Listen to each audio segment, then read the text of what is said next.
શ્રીમદ ભગવદ્ ગીતા પર આપણે આ પહેલાં 33 ચર્ચાઓ કરી છે. છેલ્લી ચર્ચા આપણે 33મી ચર્ચા 12મી એપ્રિલના રોજ કરી હતી. પછી થોડા વ્યવધાનો આવ્યા, ઓડિટોરિયમનું રિનોવેશન થતું હતું, વચમાં પુરુષોત્તમ મહિનાના કાર્યક્રમો પણ ચાલ્યા, થોડું બહાર પણ જવાનું થયું. આ બધું મળીને ઘણો સમય વીતી ગયો. આજે ઘણા વખત બાદ ફરી આપણે ગીતાની ચર્ચા પુનઃ પ્રારંભ કરીએ છીએ. તો આ પહેલાં આપણે જે શ્રીમદ ભગવદ્ ગીતાના મહાત્માના શ્લોકો તેમજ ધ્યાનના શ્લોકોની આવૃત્તિ આપણે હમણાં જ કરી અને દર ચર્ચાના પ્રારંભમાં કરીએ છીએ એનો ઊંડો અર્થ જાણવાનો પ્રયત્ન કર્યો હતો. અને આપણે કહ્યું હતું કે આ ઊંડો અર્થ જાણવાનો એટલા માટે બહુ આવશ્યક છે કારણ કે અર્થ સહિત અર્થ જાણીને જો આપણે આની આવૃત્તિ કરીશું, અને દર ચર્ચાના પ્રારંભમાં શા માટે આવૃત્તિ કરીએ છીએ? જેથી આપણા મનમાં ભગવાન શ્રી કૃષ્ણ પ્રત્યે અને ભગવાન શ્રી કૃષ્ણના ઉપદેશ શ્રીમદ ભગવદ્ ગીતા પ્રત્યે શ્રદ્ધાની લાગણી વધુ વધે. જેટલા પ્રમાણમાં આપણી શ્રદ્ધા વધશે એટલા પ્રમાણમાં આપણે ભગવદ્ ગીતાનો સંદેશ વધારે સારી રીતે હૃદયગમ કરી શકીશું અને એને પોતાના જીવનમાં એનું આચરણ કરીને આપણું માનવ જીવન ધન્ય કરી શકીશું. એટલે આ કારણે આપણે દર વખતે ચર્ચા કરીએ છીએ અને શરૂઆતમાં આપણે એનો અર્થ જાણવાનો પ્રયત્ન કર્યો હતો. જે લોકો મોડા આવ્યા હોય, યુટ્યુબમાં આ બધા પ્રવચનો આપેલા છે, એ યુટ્યુબમાં જઈને શરૂઆતના પ્રવચનો સાંભળી લે અને એમાંથી આનો અર્થ મળી જશે. આમ તો જે ચોપાનું તમને આપ્યું છે જે પેપર, એમાં પણ એનો અર્થ છે, પણ એ ટૂંકમાં છે, આમાં વિસ્તારથી આપણે સમજાવ્યું હતું. તો આપણે પહેલાં સમજાવ્યા બાદ શ્રીમદ ભગવદ્ ગીતાની ઉપયોગિતા આપણા જીવનમાં, શ્રીમદ ભગવદ્ ગીતાની વ્યવહારિક ઉપયોગિતા, આધ્યાત્મિક જીવન માટે ઉપયોગિતા. આપણે કહ્યું હતું માત્ર એ આપણને મરવાની કળા શીખડાવે છે અને જીવવાની પણ કળા શીખડાવે છે. માત્ર મોક્ષ શાસ્ત્ર નથી, એ કર્મયોગનું પણ મોટું શાસ્ત્ર છે. દૈનિક જીવનમાં સફળતા કેવી રીતે પ્રાપ્ત કરવી એ પણ આપણને બતાવે છે. અને આ બધું જ્યારે પૂરું થઈ જાય એના પછી જે આપણે આનાથી પછીની જે વાત છે, જીવન પછીની જે બીજું જીવન છે, એ આપણું જીવન સાર્થક થાય અને આપણું જીવન વધારે ઉન્નત બને અને આપણા જીવનનો મૂળ ઉદ્દેશ્ય પરિપૂર્ણ થાય. આ બધાની કળા, આ બધાની બાતમી, આ બધાનું જ્ઞાન આપણને ભગવદ્ ગીતામાં મળે છે. આપણે કહ્યું હતું મોટા મોટા વિદ્વાનોએ, કેટલા મોટા વિશ્વના વિવિધ વિદ્વાનોએ આના ઉપર ચર્ચા કરી છે, આના ઉપર કોમેન્ટ્રી લખી છે. આજે પણ દર વર્ષે કેટલા બધા પુસ્તકો ભગવદ્ ગીતા વિશેના પ્રકાશિત થાય છે. કેટલા બધા એ વિદ્વાનોએ આના ઉપર કોમેન્ટ્રી ભાષ્યો લખ્યા છે, એની પણ આપણે વાત કરી હતી. 75 ભાષાઓમાં એ ભગવદ્ ગીતાના અનુવાદ થઈ ચૂક્યા છે સમસ્ત વિશ્વમાં. અને વિશ્વનો સર્વોત્તમ ગ્રંથ શા માટે માનવામાં આવે છે અને શા માટે એ સર્વગ્રાહી છે, આ બધાની વિસ્તૃત ચર્ચા આપણે પહેલાંના પ્રવચનોમાં કરી છે. એટલે એનું આપણે અત્યારે પુનરાવૃત્તિ નહીં કરીએ. જે લોકો મોડાથી આવ્યા છે એ લોકો એ જૂના પ્રવચનો ત્યાં યુટ્યુબમાંથી સાંભળી લે.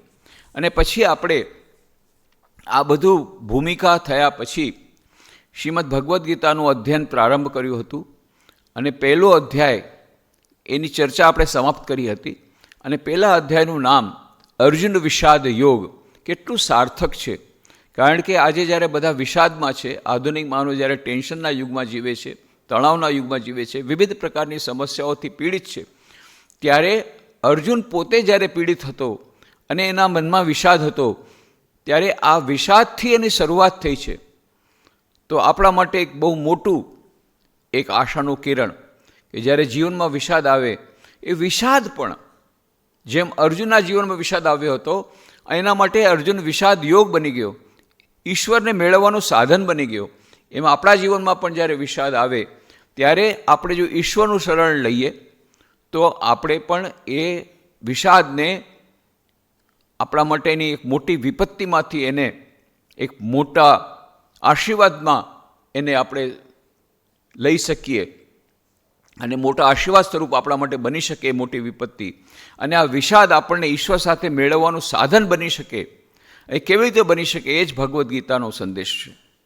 કેવી રીતે આપણા જીવનમાં જે ઘટનાઓ આપણે બને છે, બાહ્ય જીવનમાં કે અંતરજીવનમાં કે મનમાં કે બાહ્ય જીવનમાં, એ ઘણી બધી ઘટનાઓ એવી થતી રહે છે જેનાથી આપણું મન દુભાય છે, મનમાં દુઃખ આવે છે, મનમાં સંકોચ થાય છે અને મનમાં જે વિશેષ પ્રકારની એક લાગણી અનુભવે છે જેમાં હતાશા, નિરાશા હોય છે. તો આ બધા હોવા છતાં પણ એનો પ્રારંભ જ અર્જુન વિષાદ યોગથી શરૂ થયો ભગવદ્ ગીતાનો. કે વિષાદ આવે એનો અર્થ એ નથી કે વિષાદ આવે ત્યારે જ આ ભગવદ્ ગીતાનું અધ્યયન શરૂ કરવું, કારણ કે વિષાદ તો કોઈકના પણ જીવનમાં ક્યારે પણ આવી શકે એ નક્કી નથી, કારણ કે જીવનનું નામ જ સંઘર્ષ છે અને સંઘર્ષ તો આવશે જ.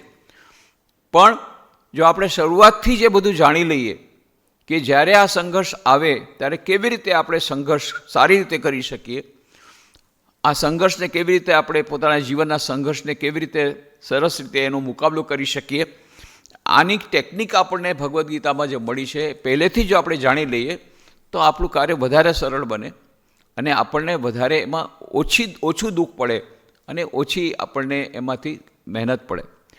તો આવી રીતે પ્રથમ અધ્યાયની ચર્ચા આપણે સમાપ્ત કરી હતી. દ્વિતીય અધ્યાયની ચર્ચા આપણે ચાલુ છે અત્યારે. દ્વિતીય અધ્યાયમાં આપણે વાત કરી હતી કે સ્વામી વિવેકાનંદ જે એક શ્લોકને બહુ જ વધારે મહત્ત્વ આપતા હતા, એ શ્લોકની પણ આપણે વિસ્તારથી વાત કરી હતી. ક્લૈબ્યમ મા સમાગમ પાર્થ નૈત્વત્ય ઉપપદ્યતે ક્ષુદ્રમ હૃદય દૌર્બલ્યમ તક્તોતિષ્ઠ પરંતપ. હે અર્જુન, ઊભો થઈ જા, આ તને શોભતું નથી. તુચ્છ દુર્બળતાને દૂર કરી અને ઊભો થઈ જા. અને શું કહ્યું? ક્લૈબ્યમ, નમાલો થામાં, કાયર થામાં, બાયલો થામાં, એવા શબ્દ વાપરે છે. ક્લૈબ્યમ જે થાય જેનાથી અર્જુનને એકદમ માને અંદરથી ખળભળી જાય છે અને એક મોટો શોક લાગે છે, એક મોટો ઝટકો લાગે છે.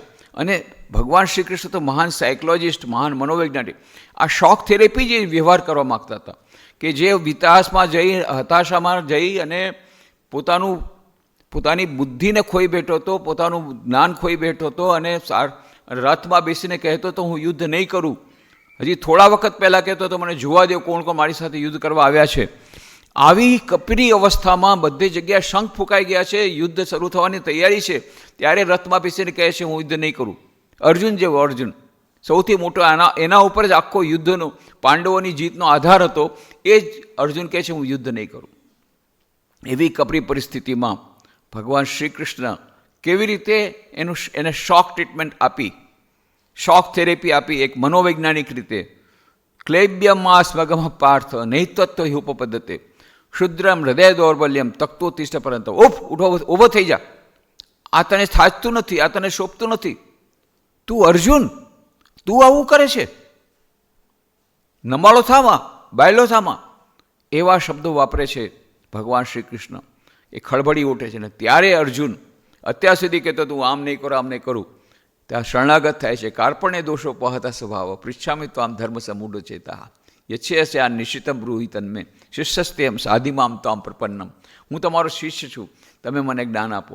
અને ત્યારે ભગવાન શ્રી કૃષ્ણ જ્યારે શરણાગત થાય છે ત્યારે આખું ગીતાનું જ્ઞાન આપીને કહે છે કે આ બધું જે છે, જે કંઈ તમે આપણે જોઈએ છે એ બધું જ ક્ષણભંગુર છે, ક્ષણિક છે.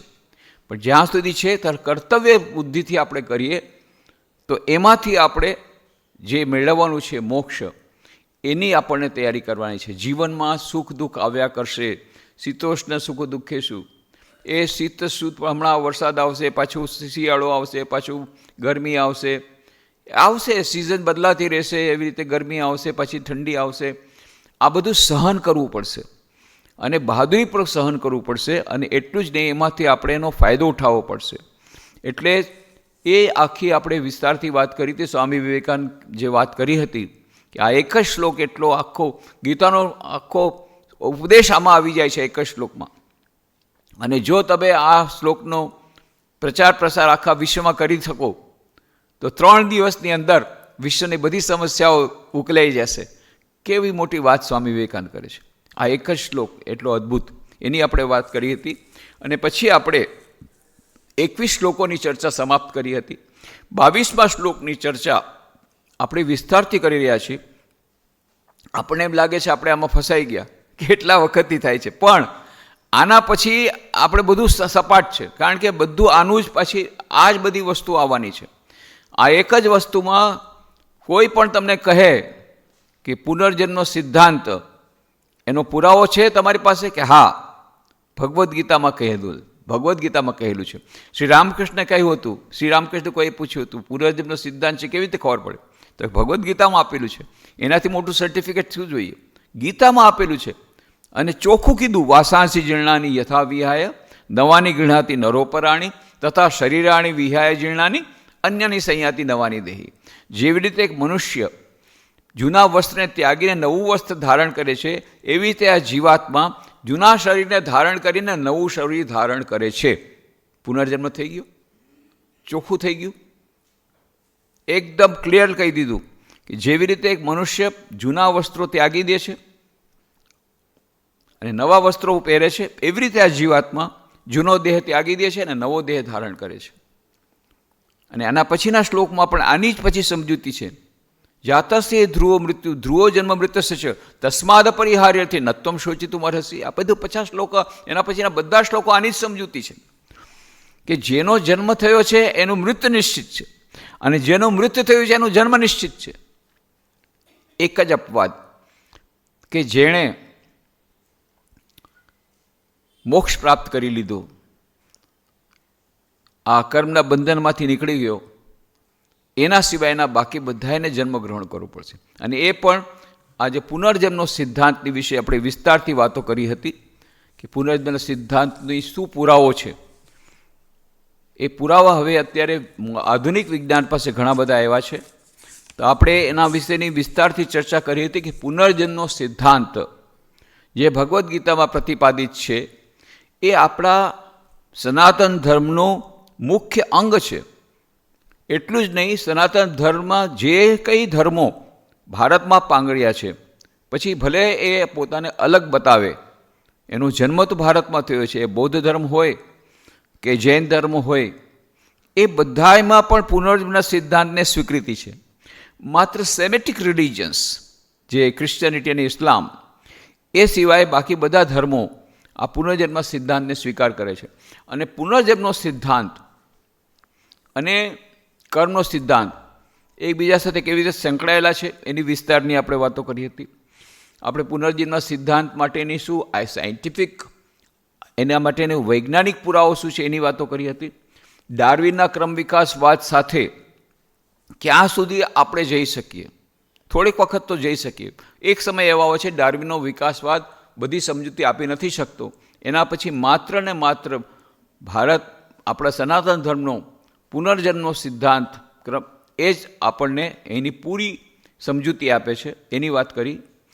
પુનર્જન્મની ઘટનાઓ કેવી રીતે પેરાસાયકોલોજી દ્વારા જે પરામનોવિજ્ઞાન જેને કહેવામાં આવે છે એના દ્વારા ડૉક્ટર સ્ટીવન્સ અને બીજા બધા સાયન્ટિસ્ટ લોકોએ કેટલી બધી ડિસ્કવરી કરીને હજારો કેસીસ એવા કરી અને પછી ડિસ્કવરી કરીને ત્યાં અમેરિકામાં એ લોકોએ વર્જિનિયા યુનિવર્સિટીમાં આખું ડિપાર્ટમેન્ટ ખોલી અને બધા કેસીસને ત્યાં રાખ્યા છે રિસર્ચ કરીને, કે જેમાં એ લોકોએ જોયું કે એક નાનો બાળક કહે છે કે ના હું તો પાછલા જન્મ ત્યાં હતો.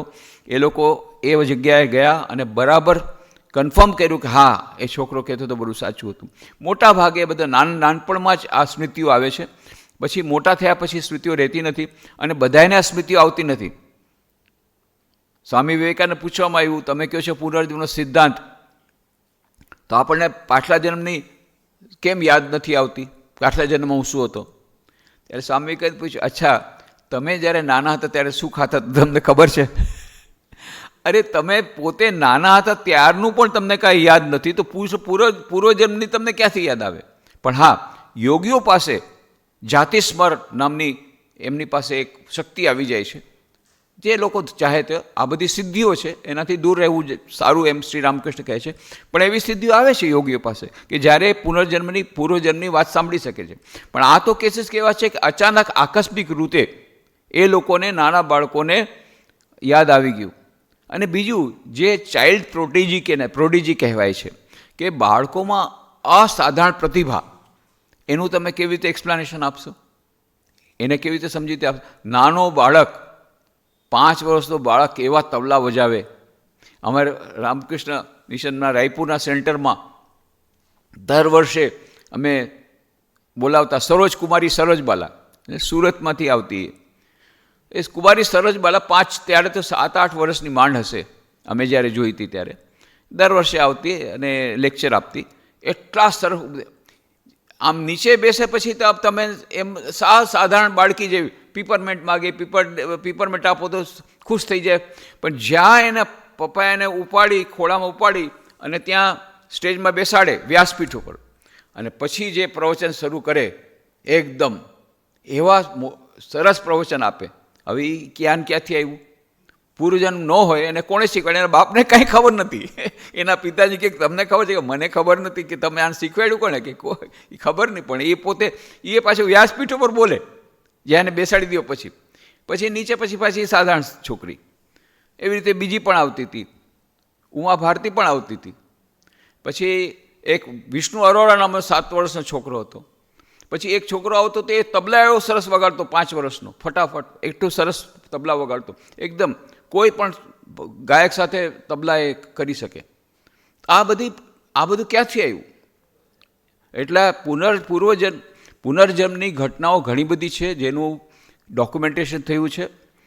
પછી વિકાસવાદની આપણે સમીક્ષા કરી હતી, આધુનિક વિકાસવાદ, અને કેવી રીતે આજે મોડર્ન સાયન્ટિસ્ટ જુલિયન હક્સલે જેવા પણ હવે સ્વીકાર કરે છે કે આપણું જે મોડર્ન સાયન્સ છે એમાં કંઈક ખામી છે. We are not reach the climax.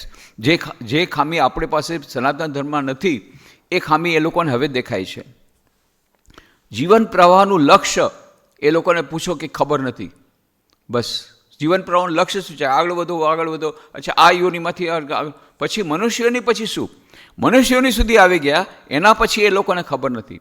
પણ સ્વામી વિવેકાનંદે કેટલી સરસ વાત કરી કે આ વિકાસવાદની જે જીવન પ્રવાહનું લક્ષ્ય છે પૂર્ણતાની પ્રાપ્તિ.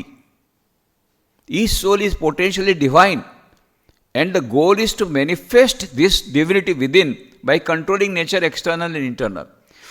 જીવનનું લક્ષ્ય છે આ પૂર્ણતાનું પ્રગટીકરણ, આ દિવ્યતાની અભિવ્યક્તિ. આ જીવનનું લક્ષ્ય છે. લક્ષ્ય વગરનું કોઈ જીવન નથી. દરેક મનુષ્યનું આ લક્ષ્ય છે, અંતિમ લક્ષ્ય. ત્યાં સુધી એ વિકાસ કરતો રહેશે. પણ વિકાસનો અંત ક્યાં? પૂર્ણમદ પૂર્ણમિદમ.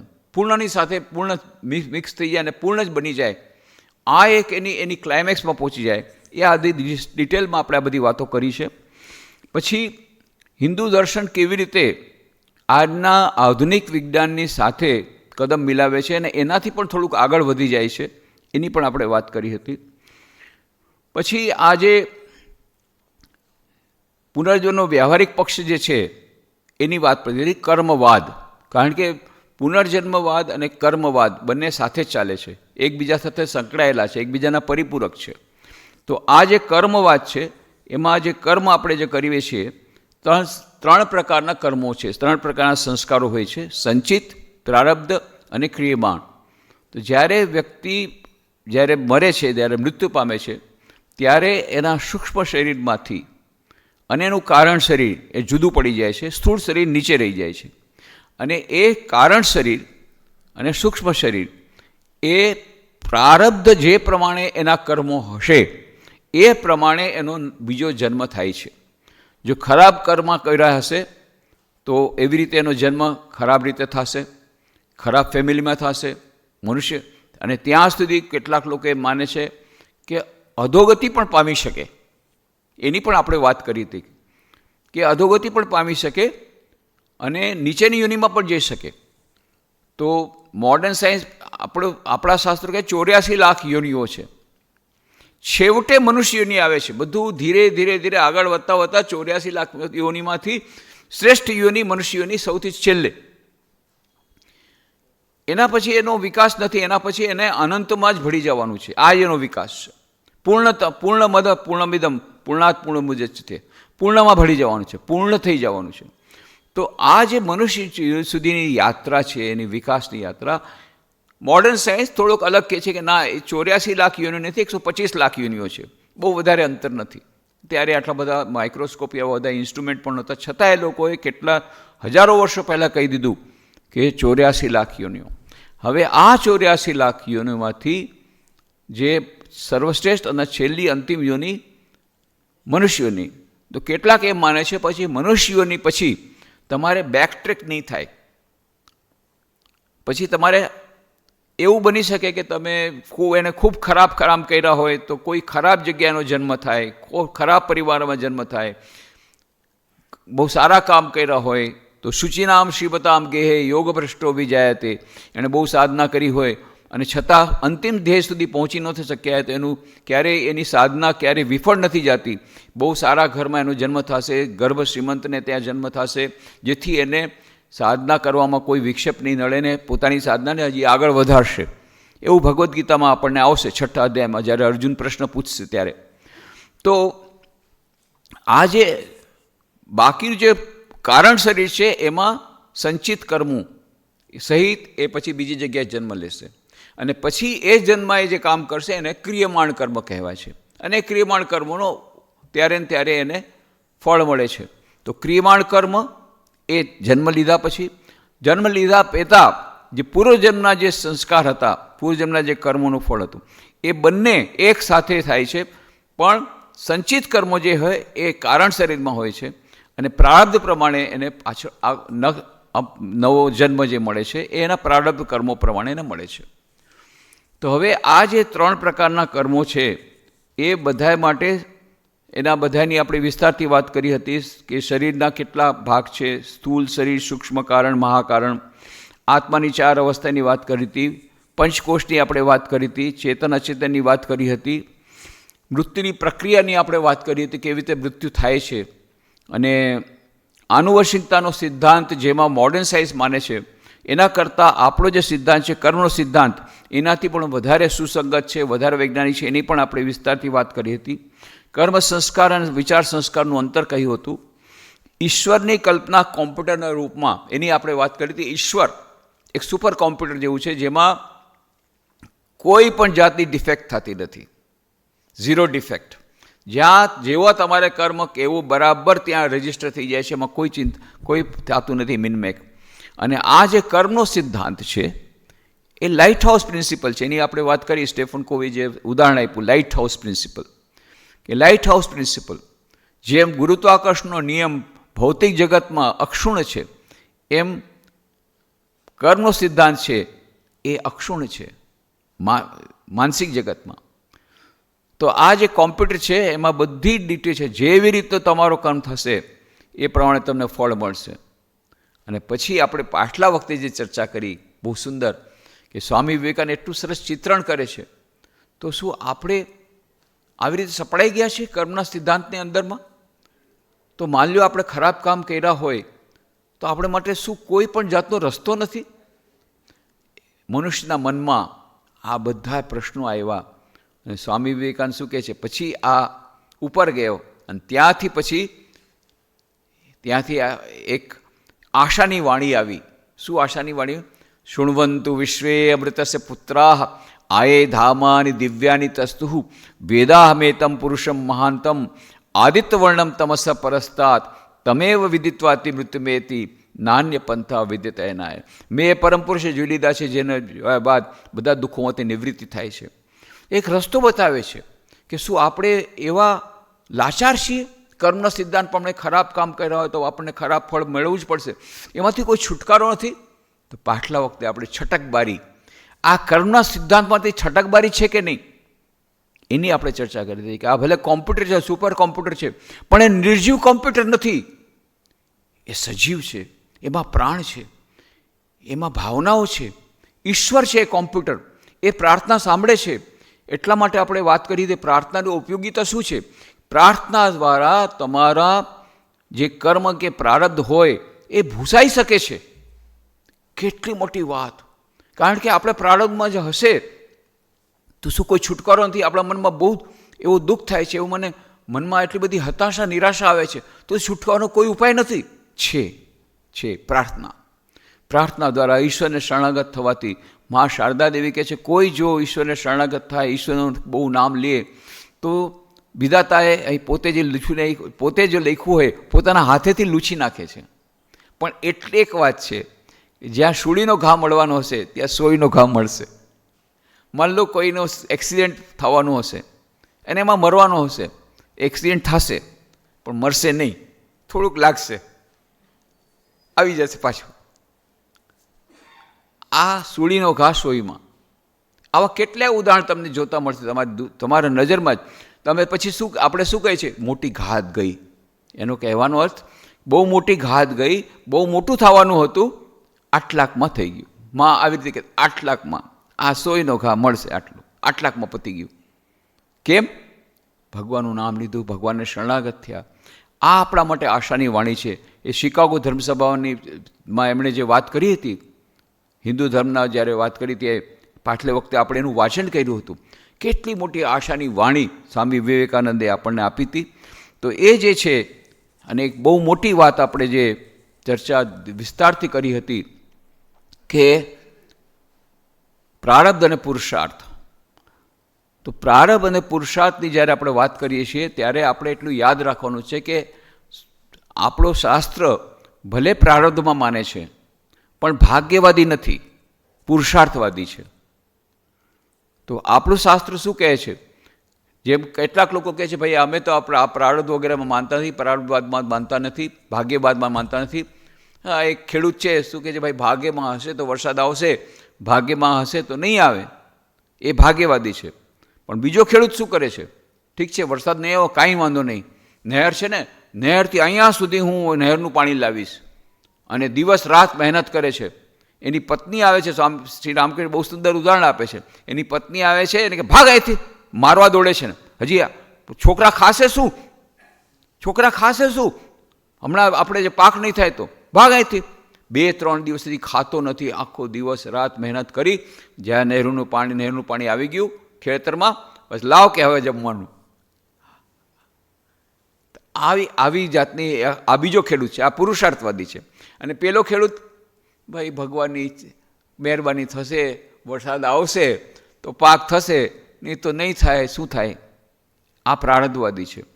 તો આપણું શાસ્ત્ર પ્રારબ્ધમાં માને છે પણ પ્રારબ્ધવાદી નથી, ભાગ્યવાદી નથી, પુરુષાર્થવાદી છે.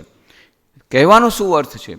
જો મારું વર્તમાનનું પ્રારબ્ધ મારા ભૂતકાળના પુરુષાર્થ દ્વારા નિર્માણ થયું હોય તો એનો અર્થ શું છે? મારું ભવિષ્યનું પ્રારબ્ધ મારા વર્તમાનના પુરુષાર્થ દ્વારા નિર્માણ થશે. માટે સ્વામી વિવેકાનંદ કહે છે, ભાગ્યને જાણવાનો પ્રયત્ન ન કરો, ભાગ્યને બદલવાનો પ્રયત્ન કરો પુરુષાર્થ દ્વારા. You are the creator of your own destiny. તમે સ્વયં પોતાના ભાગ્યના ઘડવૈયા છો. આ વાત આપણે યાદ રાખીએ. ઘણા લોકો કહે છે આ વેદાંત છે ને આ બધું છે, કર્મવાદ છે, આ બધું તો ભાગ્ય ઉપર બધું છોડી દે છે, અમે તો પુરુષાર્થમાં માને છે. નહીં, આ કર્મવાદ પણ પુરુષાર્થમાં જ માને છે. પણ એ કહે છે કે આપણું ભવિષ્યનું જે પ્રારબ્ધ છે એને આપણે દૂર કરી શકીએ છીએ પોતાના વર્તમાનના પુરુષાર્થ દ્વારા. ભવિષ્યના પ્રારબ્ધને દૂર કરી શકીએ છીએ. માટે હવે આ બધા એમાં તમે જાઓ નહીં, સમય બહુ વધારે વેડફો નહીં, ભવિષ્યમાં લાગી જાઓ કારમાં. હવે બીજું છે કે આપણે જો પ્રારબ્ધથી બંધાયેલા હોઈએ તો પુરુષાર્થ કરીએ કેવી રીતે? તો શું આપણી પાસે સ્વતંત્ર ઈચ્છા શક્તિ છે કે આપણે નવું પુરુષાર્થ કરી શકીએ? કે પૂરા જૂના પ્રારબ્ધથી જ આપણે સંકળાયેલા હોય, એનાથી બંધન કરેલા હોઈએ તો આપણે પુરુષાર્થ કેવી રીતે કરીશું? આ મોટો પ્રશ્ન છે. એનો ઉત્તર એ છે, એકમાત્ર યોનિ છે મનુષ્યોની, જેને ભગવાને સ્વતંત્ર ઈચ્છા શક્તિ આપી છે. એ ધારે કરી શકે, એ ધારે તો ભગવાન બની શકે. એટલું બધું ભગવાને એને એટલી બધી સ્વતંત્ર ઈચ્છા શક્તિ આપી છે કે જો ધારે તો એ ભગવાનનું પદ લઈ લે, એટલી બધી ઈચ્છા શક્તિ આપી છે. સ્વતંત્ર ઈચ્છા શક્તિ ભગવાને આપેલી છે. ભલે એના કર્મો દ્વારા બંધાયેલ છે પણ એને ઈચ્છા શક્તિ દ્વારા એ કર્મોમાંથી બહાર આવી શકે છે. આ સૌથી મોટી આપણા માટે આશાની વાણી છે. તો આપણે જેમ વાત કરી હતી કે ગંજીપો આજકાલ રમવાનું બંધ થઈ ગયું છે. હાલ છોકરાઓ તો કંઈ જાણતા નહીં હોય. પહેલાંના જમાનામાં ગંજીપો રમતા હતા, ગંજી પત્તા રમતા. તો કેટલાક લોકો શું કહે છે, એને હવે જે પાના આવે એના ઉપર કોઈ જીતે, સારા પાના આવી જાય તો એ જીતી જાય. પણ કેટલાક લોકો એવા હોય ને, એને પાના ખરાબ આવ્યા છે પણ એમાં એવો કોન્ફિડન્સ ને એવી રીતે રમે ને ઓલા સામેવાળો મૂંઝાઈ જાય. પછી આટલા ઓળખો કે એને એમ લાગે કે સામેવાળાને જરૂર પાના બહુ ખરાબ છે, બહુ સારા એવા લાગે છે હો, એટલે પછી એ મૂકી દે. પછી ખબર પડે તો એને હાવ ખરાબ પાના હતા. પણ રમવાની એની એવી હતી, એની કુશળતા એવી હતી, જીતી ગયો. તો જે પત્તા આપણને આવ્યા છે એ પ્રારબ્ધ છે, અને આ પત્તાને કેવી રીતે રમવું આ પુરુષાર્થ છે. તો પ્રારબ્ધ અને પુરુષાર્થ મળીને ફળ મળે છે. એ આપણે યાદ રાખવાનું છે કે આ પુરુષાર્થની પણ એક પોતાની એક એનું કન્ટ્રીબ્યુશન છે, એનો પણ એક ફાળો છે. અને બહુ સુંદર ઉદાહરણ શ્રી રામકૃષ્ણદેવ આપે છે કે આ સ્વતંત્ર ઈચ્છા શક્તિ છે કે નહીં માણસ પાસે. એના માટે તો કેટલા મોટા મોટા philosophers, western philosophers, eastern philosophers કલાકો સુધી, વર્ષો સુધી, મહિનાઓ સુધી એના ઉપર ચર્ચા ચાલતી રહી શકે છે. એટલા બધા એના પર વિચારો થયા છે. સ્વતંત્ર ઈચ્છા શક્તિ છે કે નહીં, મનુષ્ય સ્વતંત્ર ઈચ્છા શક્તિ ધરાવે છે કે નહીં, ઘણી બધી ચર્ચાઓ. પણ શ્રી રામકૃષ્ણદેવે નાનકડું ઉદાહરણ આપીને બધું સમાપ્ત, બધી ડિસ્કશન.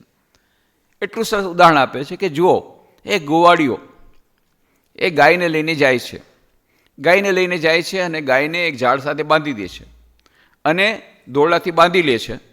હવે એ પાસે જઈને સૂઈ જાય છે. હવે આ ગાય છે, આસપાસમાં ચરવાનું ઘાસ છે, પણ એ ભૂખી થાય છે, ચરતી નથી, તો એ ભૂખી રહી જાય છે. હવે આ દોરડું જે છે 25 ફીટ સુધી તો એ ચરી શકત, ધારત. તો બીજી એક ગાય છે, 25 ફીટનું દોરડું છે, 25 ફીટની આસપાસમાં જેટલું ગાય, બસ ગાય ખાઈ લીધું ઘાસ, અને પછી ભાંભરે છે ગાય. એટલે ઓલો ચમકીને બપોરનો સૂતો હોય, જુએ શું હે બધું ઘાસ ખાઈ લીધું, અચ્છા ઠીક છે, આ લે બીજા 25 ફીટ તને છોડી દઉં છું.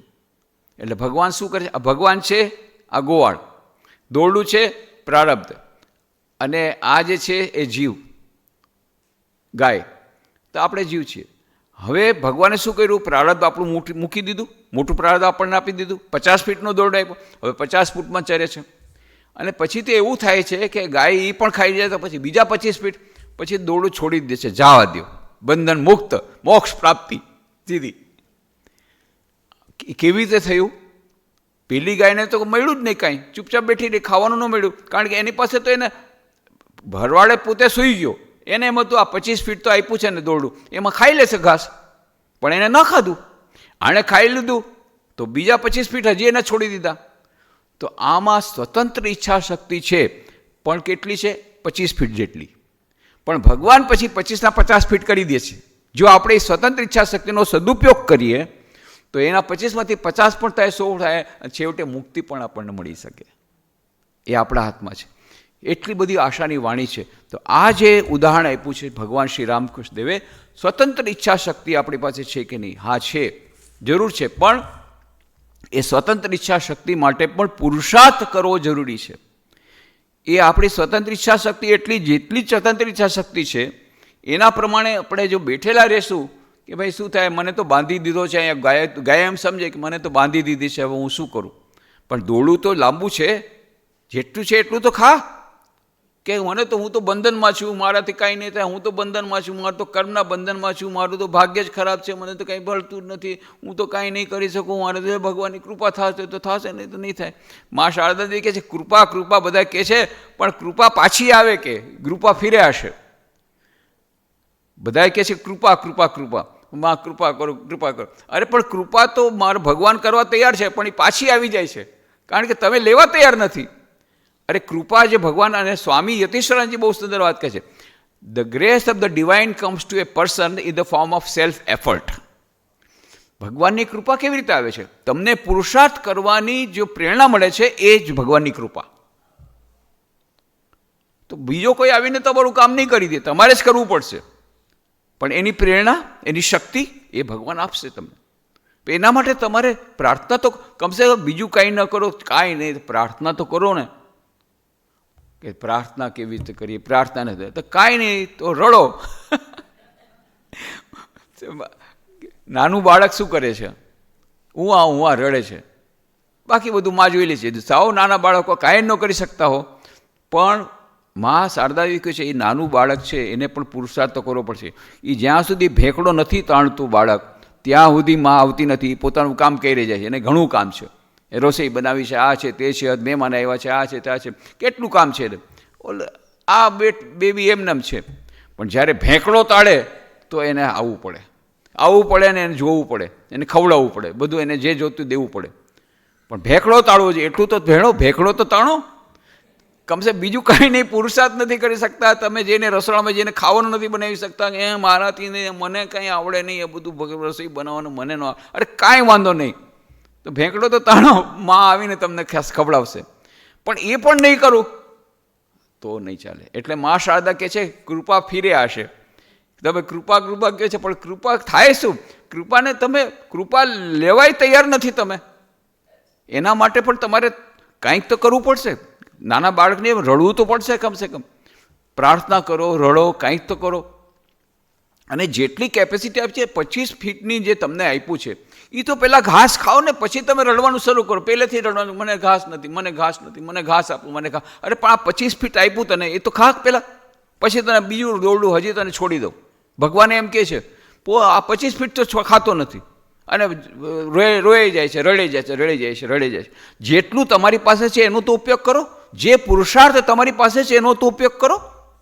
જેટલી સ્વતંત્રતા અમારે આપી છે એનો તો ઉપયોગ કરો, પછી બીજી આવશે, વધારે આવશે.